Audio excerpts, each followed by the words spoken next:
Nairobi. Okay, kami dah sampai Nairobi. Okay, touchdown je kami terus tukar duit ke Kenyan shilling. Kami bawa USD sebab kami tak jumpa Kenyan shilling kat Malaysia. Kami bawa USD dan tukar ke Kenyan shilling.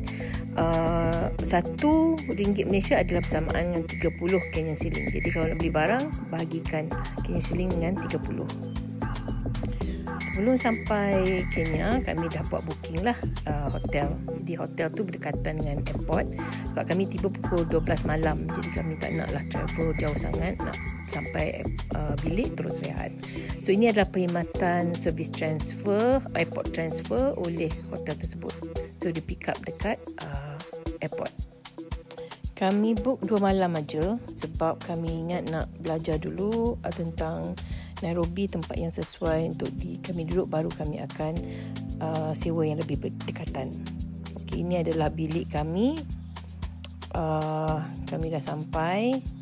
So actually kami book satu bilik besar, boleh muat 3 orang. Tapi dia kata dah ada orang duduk, so dia bagi kami satu bilik besar ni dan juga lagi satu bilik single.